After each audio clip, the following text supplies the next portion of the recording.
Hello, everyone. How are you? Good morning to many of you, and maybe good afternoon to others. How to escape the matrix in uncertain times is our topic for today. And I'm Dr. Angelica Underwood, expert in human development and learning. And my goal with these interviews are to lead through uncertain times, to give people hope, ideas, strategies on what to do in times of crisis. And with me today, I have Todd Gaster, an international authority on wealth, health, happiness, and success. He's a licensed trainer of NLP and neurosemantics and certified meta coach. And he is currently helping others to grow in so many ways. And I'm going to let him kind of guide, talk to us about other things amazing things that he's doing. So tell us, Todd, what is the matrix? I mean, let's start there. I mean, how can people escape it? Well, sure. Let's just start with, what is the meaning of life, or something really easy, or something like that. But first off, just thank you for this opportunity to chat with you and with your viewers and everything.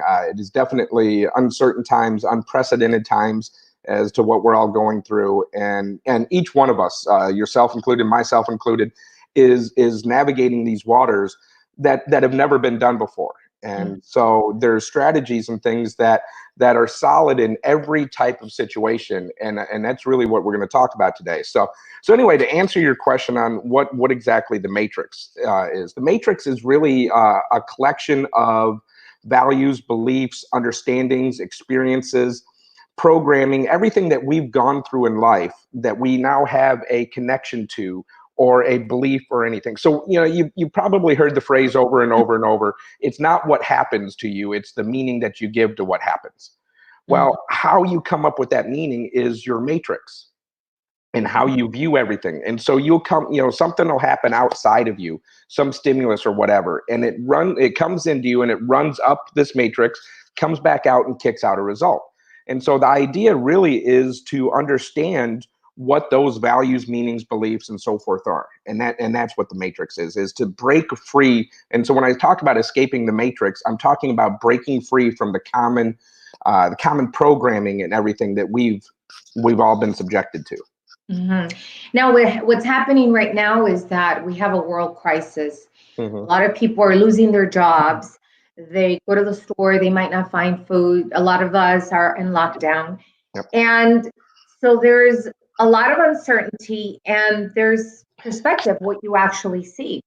So how can we shift what we're seeing, and we'll shift it internally so that we can respond differently? I mean, I know a lot of people are having a hard time with that. So there's a couple ways to look at it, and so as you mentioned, when you were introducing me, my main deal, if you will, my main focus is on wealth, abundance, and prosperity, helping people become wealthy in across all areas of life, whether we're talking our body and our health, or we're talking spirituality, or across all areas of life. And there's some basic principles that help people to become wealthy that are really important to where we are right now. Okay. And so one of the things that you had mentioned was, being able to respond. So I talk about responsible. And really, when you take responsible and you break it out, it's able to respond. Response able. And so we need to be able to get ourselves in the responsibility, ability to respond. We really need to focus in on ourselves and our internal, so that way when something does happen, you'd mentioned you go to the store and not everything is there. Okay. Right. All right, that's an event. That's an external event. Now you have to be able to respond. Are you going to panic? Are you going to freak out? Are you going to get emotional? Are you going to break down? Are you going to do all these things? Or are you going to be able to take in what's going in, around you, take it in, and put yourself in the best position to be able to respond? Right. And so to piggyback off of that, one of the things I talk about is we all have 4 core powers. We all have 4 core powers, and these 4 core powers are thinking, feeling, saying, and doing. All right. 2 are internal and 2 are external. All right. Thinking and feeling are both internal. Saying and doing are external. And so I also work with kids who have been bullied. And ironically, the same things that allow a kid to be bullied is the same thing that prevents adults from becoming wealthy, which also in this case is the same thing that keeps us stuck in the matrix, keeps us dealing with, panicking and unable to respond to everything that's going on around us. Mm-hmm. So if we look at the thinking, feeling, saying, and doing, and you have this mantra of no one can make me think anything, no one can make me feel anything, no one can make me say anything, and no one can make me do anything. And we realize that we are completely in control of all that. Now, here's the fun thing, and I'll shorten it up real quick. Is when I'm working with a kid, their immediate first response is, no, someone could put a gun to my head. Mm-hmm. No, you still have a choice. Well, they'd shoot me. Well, that doesn't mean there's not going to be consequences, but ultimately it is still your choice to do or whatever. So when you think about the thinking, a good colleague of mine, recently passed away about 2 years ago, always said is no one can drive you crazy unless you give them the keys. I like that. Yeah. Mm-hmm. And so that goes again back to the thinking.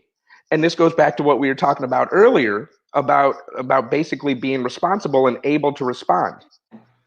See, they all piggyback on one another. Does that make sense? Right. Yes, absolutely. And I think that I love what you said, that everybody has that key, your own key, on how you're responding and how you want to see things.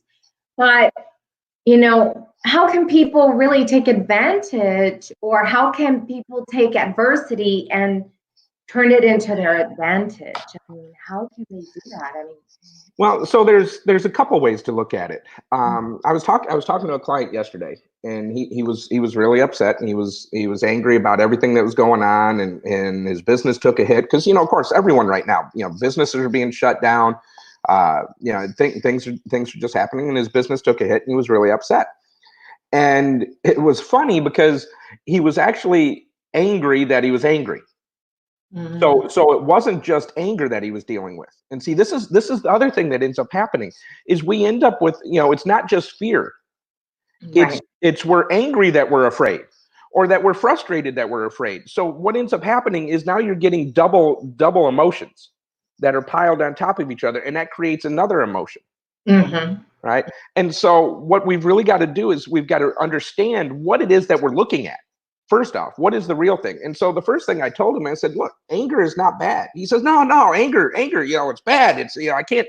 And because we have this feeling that, fear and anger and doubt and all this stuff is a bad emotion.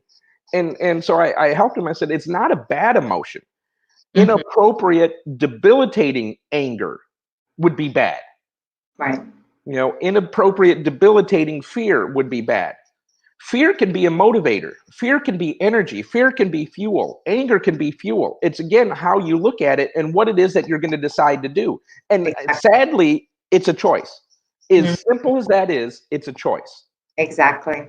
I see that energy of anger like gasoline. The gasoline is in a car, and it's what you do with the car and the direction that you take with it that gives you an outcome. And I see that anger within you. You can take that fuel and direct it into different places, right? Yeah, so that you can have that outcome. Yeah. So can you give us or give our audience maybe 2 or 3 specific steps on how to escape the matrix? I mean, what can they do right now? Well, the first thing is to understand that they're in the matrix. I mean, that's the first step. Is if you're not aware of it, then you can't change it. And so, I'll give you an example of a client of mine. And again, I use the examples of wealth and wealth creation because again, that's my main focus. However, it translates into so many other areas. And so this individual, he walked in. He was a commission salesperson, and he walked into his company, told him that he needed to go get a gift for this client that they were coming up, and they wanted a bottle of wine. And so he walked into a wine store, and as he walked up to the counter, there's this cage basically behind the counter of all these locked up wines.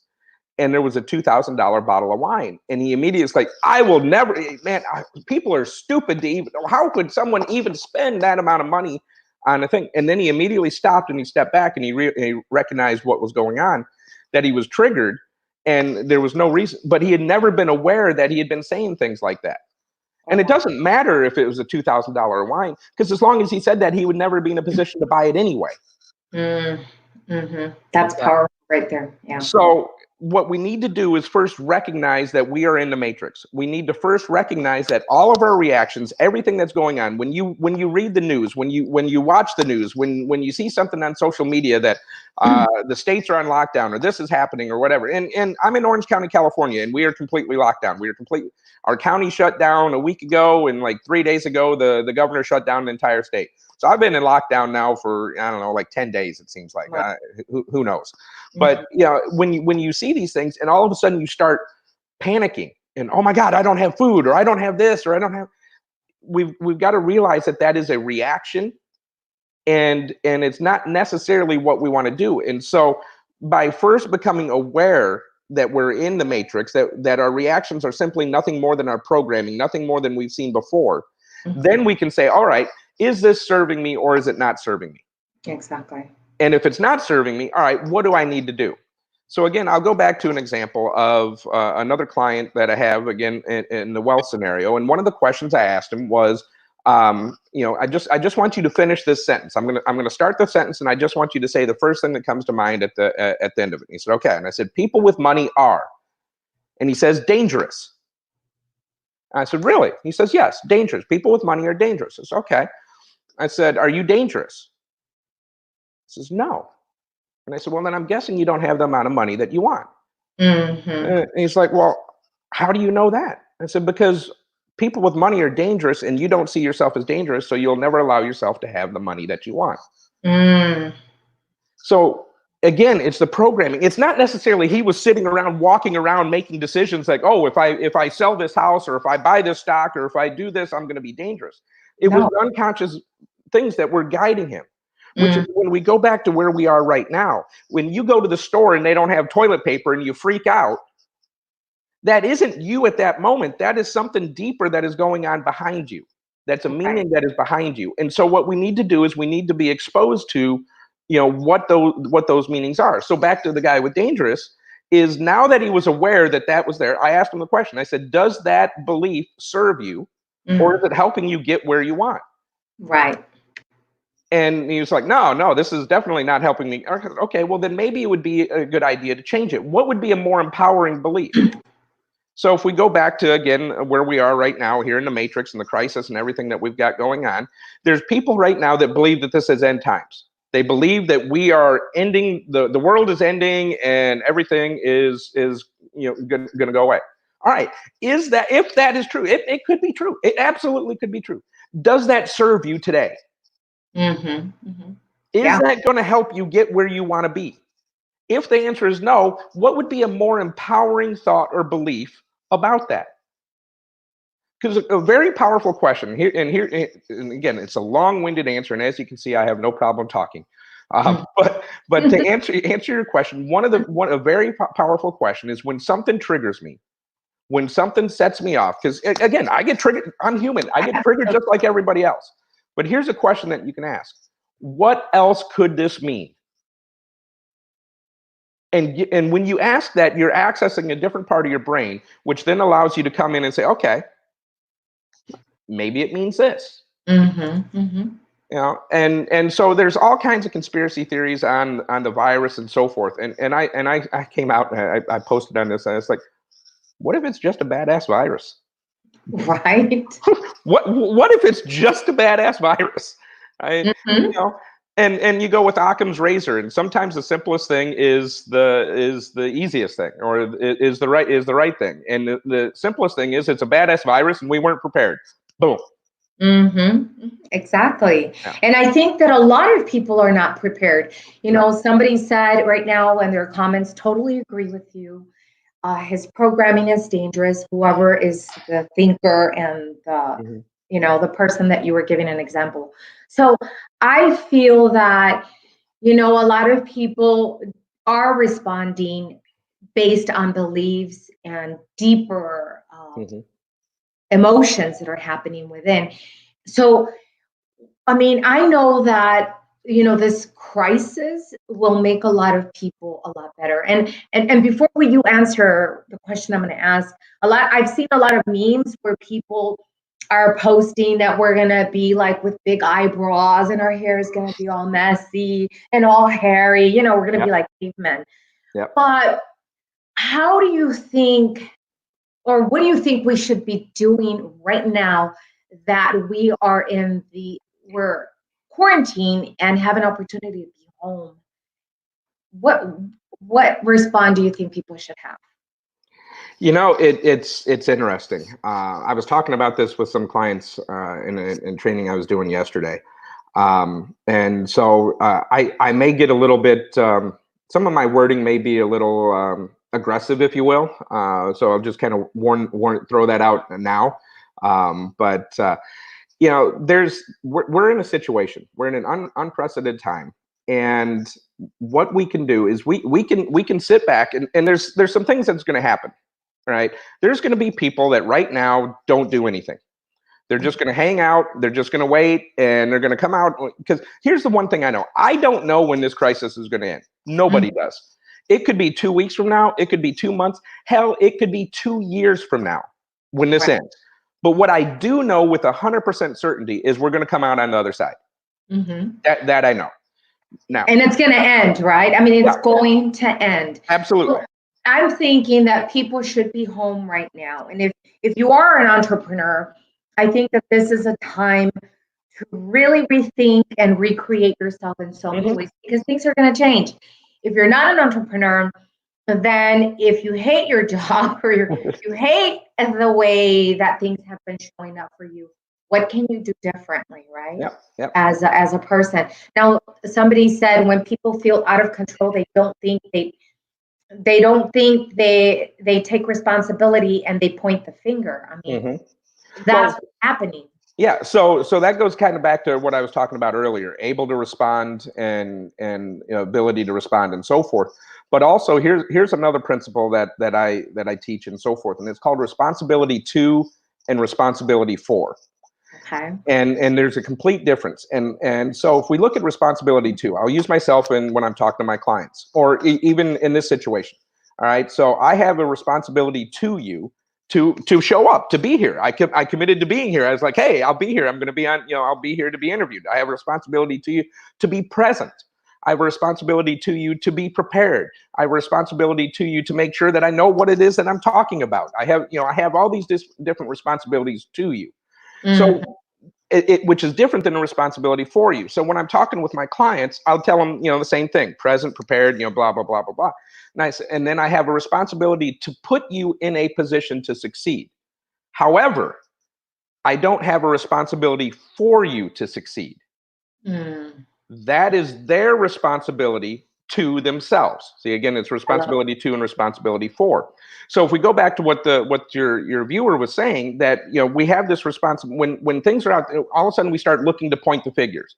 You know, the fingers. We're looking at somewhere else because we're confusing this responsibility to and responsibility for. I like that. And that causes some issues. It does. To go back to what you were saying, your question you asked earlier with what do we do in these times? So there's people that are going to do nothing. They're going to come out on the other end, and they're just, whatever happens, and they're going to go along with the flow, and away it is. There's another group of people that are going to tough it out. They're like, all right, buckle in. Here we go. I'm just gonna ride the wave. I'm going up. I'm going down. I'm going to ride the wave. And then there's another group, and this is the group that you were referring to, that sees this as an opportunity, sees this as, you know what, the world will never be the same. I don't, you know, if the virus was eradicated today, life will never be the same again. People are going to be doing business different. They're going to be talking to people different. They're going to, you know, work is going to be different. Everything is going to be different. And so there's another group of people that are using this time, this opportunity to reinvent themselves, like you were saying, to reinvent themselves, reinvent their business. And that's actually what all my clients are doing. I'm working on, we're redesigning their business and so forth and so forth, is to go out, and when they come out on the other side of this, to really be able to create that legacy and be the leaders, be the lighthouse in their communities. And so when I, you know, again, I'm going to go back to wealth, because this all centers around what it is that we talk about. Wealth is value. Wealth is creating value. So what value are you currently bringing in this crisis? What value are you bringing to yourself, bringing to the world, bringing to your community, bringing to your health, bringing to your family, bringing to the marketplace? What value are you bringing? And if you bring that value, everything else takes care of itself. I like that, because a lot of people see money. I mean, we're talking about money right now and wealth. And a lot of people feel there's a guilt around money, creating the abundance and growing it and having it and charging and changing, that value. So a lot of people that are struggling, or many people are struggling because money has been an issue. And now that they might not have jobs, they're going to be suffering. They said, and I hate to say this, but it's reality. So what can we do differently for another time like this? Or maybe our kids need to learn it. Well, yeah. So there's a couple things. One of the things is I've identified over 100 different beliefs that keep people broke. And while this call isn't about money, there are so many things that translate over to what we're going through right now. These beliefs are, I mean, they're there, they're present, they're part of it. And especially right now, as you talk about, people are losing their jobs, people are dying, people are, losing family members and so forth. And now all of a sudden the guilt shows up of how dare people talk about money. I don't know how I'm going to buy food next week. Yeah. Well, here's a little dose of reality. The decisions and beliefs that you've had over the last 6, 12, 18 months, 2 years, however long it is what has put you in a position that you don't know how you're going to buy food next week. Right. I hate to put it that way. I really do. Me too. But it's a fact. I remember. So there was a time I used to be 320 pounds.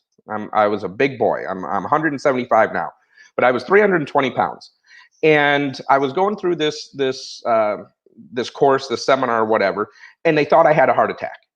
Right, and so I was in the hospital, and everyone thought I had a heart attack. And one of my mentors came to me and he says, this course didn't put you in the hospital. And I looked at him and I said, no, man, hey, this, I was doing your thing. And he says, your habits and patterns over the last 20 years put you in the hospital.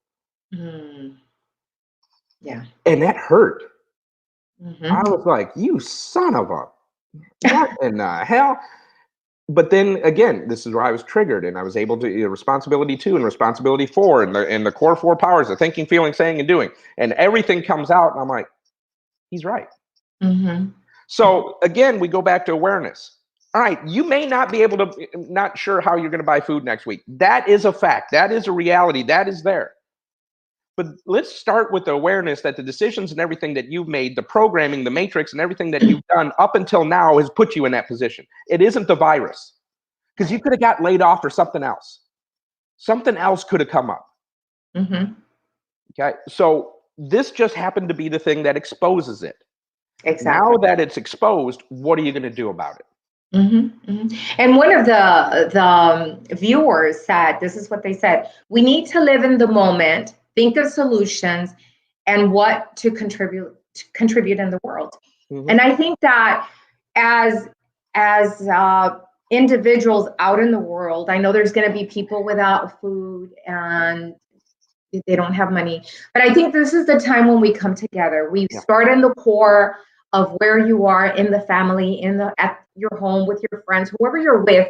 You start there, build something strong, and then you build out, right? And you reach other communities through social media. You join a tribe.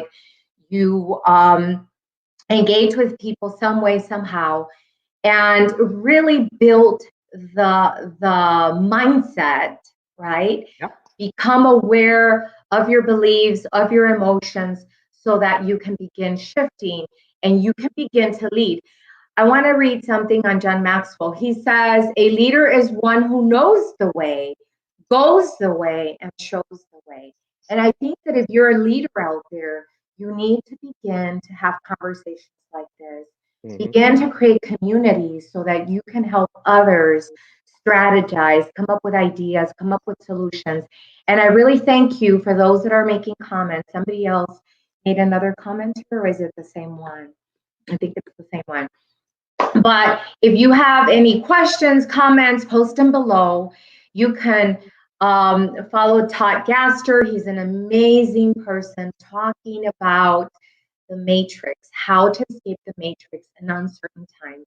You can do the replay, share, like, and we really want to reach people out in the world because there is a world crisis right Mhm. now.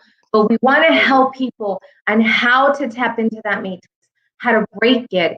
And Todd has been talking about beliefs, emotions that are within, what we say, what we think. And it's vital that we have that awareness.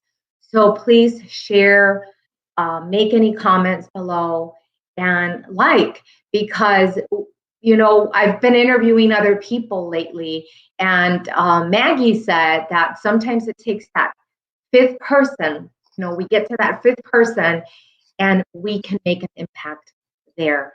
You might share it to one, two, three people, but when it gets to that fifth person really needed one word of hope. And we're hoping to bring it here today with Todd Gaster. So share, comment, or ask any questions. What else do you think? I mean, I know that this is an opportunity that can bring the best out of people, and that best version of ourselves can come out. What do you have to say about that? Well, I think a couple things based on one of the things that you had just said, and also the last comment, as well as leading into this, is a Mhm. lot of times people will feel like, and you'd read John Maxwell's quote on leadership and so forth. A lot of times people will have this belief that but it's just me. I'm not. Who am I? Who's going to follow me? And just let me kind of give you an idea on that. Um, what does it take to lead? Is it takes a decision. Mhm. That's all it takes. It takes a decision that I'm not going to do this anymore. I'm going to go out and I'm going to lead. It takes a decision. That's it. There's no qualifications necessary. There's no anything necessary to be a leader other than, what? I'm going to lead. Mhm. Period. And when you do that, you go out and all of a sudden people follow you. They see you. They want to be part of it. They want to be, you were talking about being part of a tribe and all this other stuff. So Mhm. when you make the decision to go out, then the other thing is when the last comment talking about the solutions and adding value. Again, this is now a decision. Can you add value to the marketplace? Can you add value to yourself and your family? Because they're looking for someone right now to lead them. So Mhm. how do you become that lighthouse? How do you become that beacon? Well, you do it by, number one, managing your emotions, going back to the core four, thinking, feeling, saying, and doing, making sure that, hey, you know what? No one is going to make me think anything. And if no one can make me think anything, no one can certainly make me feel anything. And then Yes. before I say anything, I'm going to go here. And before I do anything, and no one can make me do these types of things. Mhm. And Mhm. so when you understand that, you can add the value, you can go out. So it takes a decision to be a leader. It takes then what, I'm going to add value to, and I keep saying the marketplace, because the marketplace is the world. Exactly. We are in a global community, we're in a global situation. So how can I add value to the marketplace? I'm not talking about charging. 'Cause maybe that's not your thing. Maybe that's not who you are. Maybe you don't own a business. Maybe you're not an entrepreneur, as Dr. Underwood says. Maybe it's just all part of it. But Mhm. how can you add value? How can you live a life of value? How can you lead? How can you be that lighthouse? How can your family look to you and say, hey, you know what? We're good. Mhm. I don't know how we're going to do this, but we're good. And when you add that value, and again, it starts with your beliefs. It starts with who you are and how you see yourself. And if you have a problem with how you see yourself, I think we know where to start then. Absolutely. Thank you. Yeah, that's amazing. That people need to know that if they're not making a decision, they're making a decision not to make it, Hmm. but something really deep inside them is stopping them. Yeah. And this is the time to really go within and figure out what has been working and what has not, right? Yeah. So that you can really shift that matrix inside you And in 3 years, in a year from now, you can shift your life, Mhm. your lifestyle, your way of being, maybe your friends. I mean, there's a lot of changes that can happen now because I think that the world is really being pushed and forced to make changes, Yeah. unfortunately, Well, yeah, exactly. I mean, and that's the situation. And this is not it's not a joke, but it's something that I've always kind of how I've thought about things. And when I would talk about, let's say, a natural disaster, a big, bad natural disaster, thousands and thousands, maybe even hundreds of thousands of people die or whatever. Mhm. And how I've always looked at it is when man gets too cocky, all of a sudden Mother Nature comes around, or universe or source or God or whatever word you want to use, comes Mhm. around and says, smack. Right. And now it's time for a reset. Mhm. That may be exactly where we are right now. We may be in that time of a reset. Now, the question is, what are you going to do with it? And we were talking about this earlier. What are you going to do with this time to reset? Are you just going to hang out and just see what happens on the other side? Are Mhm. you going to tough it out? Or are you going to become that leader and be that light and show value and go, you know what? From here on out, I will never be in this position again. If you're one of those people that can't buy, you're worried about groceries next week. What are you going to do that says, I will never be in this position again? Mhm. Mhm. And that Yeah. goes back to using the anger and the frustration and everything else that we talked about as fuel when we were talking earlier. Absolutely. So you're in this position. We all are. We're all in this position. But Mhm. how can we guarantee that we won't be in this position again? What do we got to do differently? Mhm. And you know what? That this reminds me because we're gonna kind of wrap it up, but Mhm. it reminds me of what Anthony Robbins says. He says that sometimes you could be wealthy and still have problems, but it's better to be wealthy with problems. Mhm. So I'm Yeah. even thinking we can be wealthy in values. It doesn't have to be financially. I mean, it would be beautiful that you Yeah. are, but to be wealthy in values of Mhm. leading and giving and having beliefs that support you during this crisis. So, but anyways, how can people reach you, Todd, and continue being in touch with you? The easiest way really is through Facebook. I do everything through Facebook.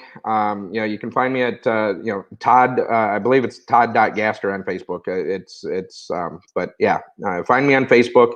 Um, that's really the easiest. I do my live videos there. I do, and I have groups and stuff that I move people over to. But really, go to my Facebook, and that's the easiest. Just Todd Gaster. Okay. So we're going to ask if you're just watching this, go back to the beginning. This is an amazing interview. Todd has given a lot of value. Put hashtag replay, make comments, ask questions, and we're asking that you share this because the goal is to empower people through these interviews by putting people first, helping them to be safe, giving them tools, giving them ideas. There might be one word that has been said today that's going to give somebody hope. And that's what we are hoping for. And that's my intention with these interviews. I'm interviewing a lot of people this week, so stay tuned. And like I said, we will be here for you by supporting you. We have a community. If you want to find me, I'm Dr. Angelica Underwood. You can find me everywhere in social media with Angelica Underwood. And I invite you to join the Master Manifest Lab, where I help people turn their dreams into reality and connect with Todd. He has amazing words, amazing strategies, and we're hoping to make a difference in your world today. So thank you. Any last words before we leave? Just again, thank you for doing this. Thank you for again leading and being the lighthouse and giving people an opportunity to look for that hope. We are in unprecedented times, and it takes a leader, it takes a vision, and I appreciate you and what it is that you're doing. And again, thank you for the time and opportunity to share. Hope your readers or your readers, yeah. Well, they're reading the For comments. reading Yeah, reading the comments. comments. Yeah. So your viewers and your listeners and everything, an outstanding day. And as always, escape the matrix. Thank you.